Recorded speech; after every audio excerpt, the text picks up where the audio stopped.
Today we're going to learn about figurative language. Figurative language are the words and phrases that do not have normal dictionary meaning, but to help the author build the images in your head and to make the reading a bit more exciting. So figurative language, today we're going to focus on onomatopoeia, which are the sound words like boom, pop, crack, and imagery, words the author will use to create that picture in your head and help you feel, smell, taste what the characters are feeling, smelling, and tasting. Remember, this week we're working on Brothers at Bat, and again, the skill is figurative language. If you look at all 3 weeks, there's a blue skill. That blue skill is something to do with word choice, where the author chooses their words very carefully to help you build those pictures and understand. Our objective today is to explain the author's use of figurative language. I'll know I'm successful when I can identify the sound words. Sound words are the words like boom, pop, crack. That's called onomatopoeia. I can identify repeated words, words that happen over and over. I can identify words like sweet and juicy that help me taste and smell what the character is tasting and smelling, so I get a good strong picture in my head. And think about, why did the author use these words? Figurative language is added to stories to help me understand them better. But first, I have to train my brain to look for them so that I understand they're not there for their normal meaning, they're there to help me build those strong pictures. So again, your success criteria is to identify sound words, identify repeated words and phrases, to identify words like sweet and juicy and help you build a picture, and think, why did the author put these words there? We're going to use our Brothers at Bat text first. If you look at the green words, figurative language includes figures of speech that compare, exaggerate, or mean something different from what is expected. Figurative language also creates that special effect or feeling. So let's look at our question. Okay. What words did the author use to help you build an image of the Atlantic Ocean? So build an image means make that picture of the Atlantic Ocean. So I'm going to go and find where he talked about Atlantic Ocean first. Okay, so as I read, I'm looking for Atlantic Ocean. Those 6 brothers traveled far from home. After a lifetime of talking and playing together every day, they now went months or years without seeing one another. They longed for the salty stew smell of the Atlantic Ocean. Ah, here is the Atlantic Ocean. I'm going to keep reading on to see if I see any more.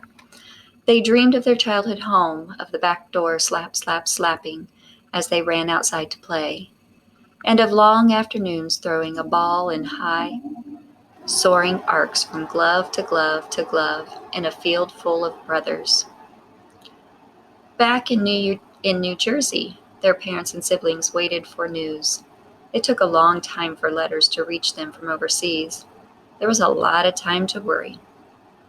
Okay, so I found Atlantic Ocean here. My question asks, what words did the author use to build a picture? So I'm looking for words about how I can smell or hear or taste or touch. Okay. They longed for salty stew smell of the Atlantic Ocean. Well, salty stew has the word salty, which is a taste word, and smell. If you've ever been by the ocean, you can smell the salt in the air because oceans are salt water. So that the author used the word salty stew smell to describe the Atlantic Ocean, that helps me add smell to my head. Now I feel like I'm kind of there and I can smell the ocean when I'm reading this part of the text. Okay. Figurative language also includes repeated words. Repeated means they use the same word over and over. Repeated words can help to build that strong picture and a strong emotion. Usually repeated words are there to give you a particular emotion. Okay.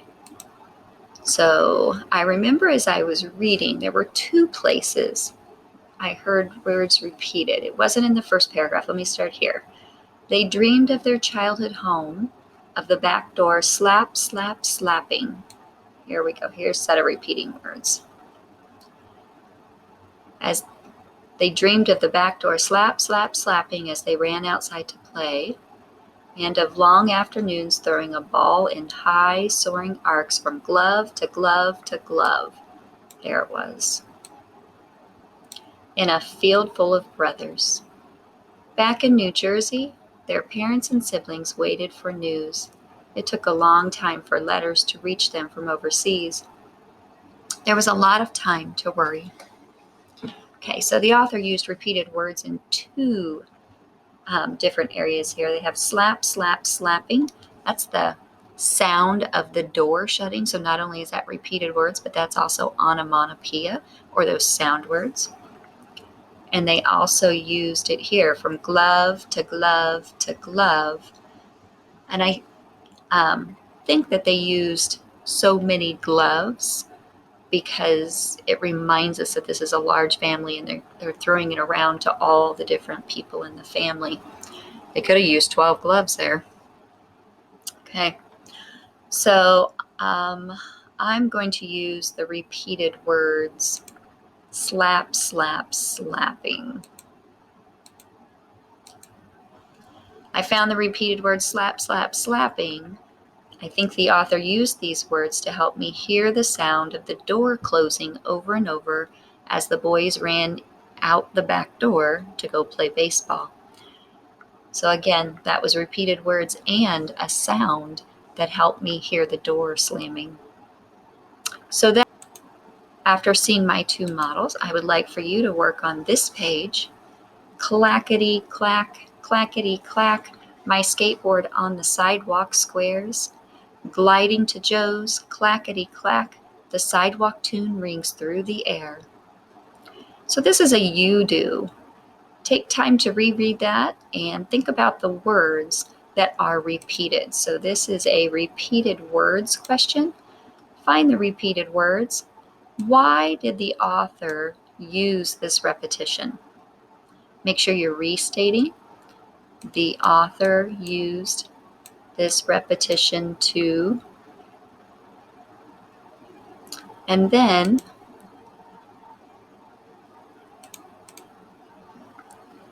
here's your second you do for today.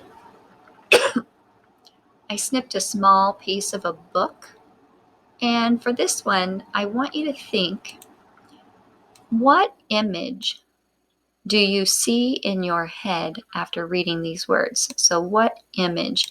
Image means what picture? What picture are you making in your head after you see these words?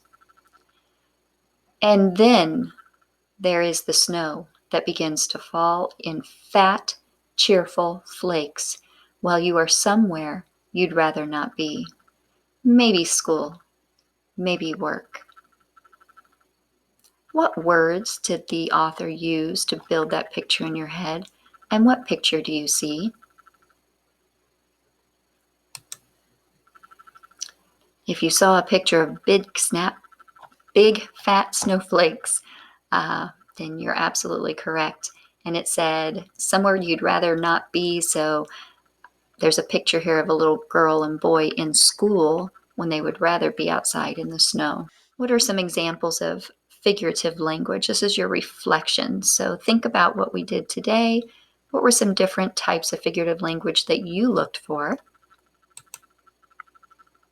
And now I want you to think about the book, Brothers at Bat. We've been reading this one for a couple days. Why do you think the author wrote this book? Why did they write Brothers at Bat? Well, as I'm reading my answer choices, to share an entertaining story about a family of baseball players, Well, this is definitely a story. It has character, setting, and plot. So I agree with the story. And it is a family of baseball players. So I'm going to hold on to that choice. To teach an important lesson about having too many children. Oh, they did have a lot of children, but I don't think they had too many. They had just enough to make a good baseball team. So I think the too many children makes this answer choice wrong. To make the readers want to learn how to play baseball. It did give information about baseball, but it wasn't how to learn. So I'm going to disagree with that one. To give information about great baseball players. Well, they were great baseball players, and it did give us information. So now I've got a tough choice here. Was it mostly about them being great baseball players, remember when they were in the Hall of Fame? Or was it mostly a story about a family of baseball players? I think this was mostly a story about family. And remember how they helped their brother with his eye problem, and then they go off to war. So there were some parts in here that were not about baseball. They were just about family life. So I'm going to go with choice A. Although there were two good answers, A is the best answer. Okay, so remember today when you're reading to notice the words the author includes to help you build those strong pictures and really feel what's going on with the characters. It really makes your reading much more exciting.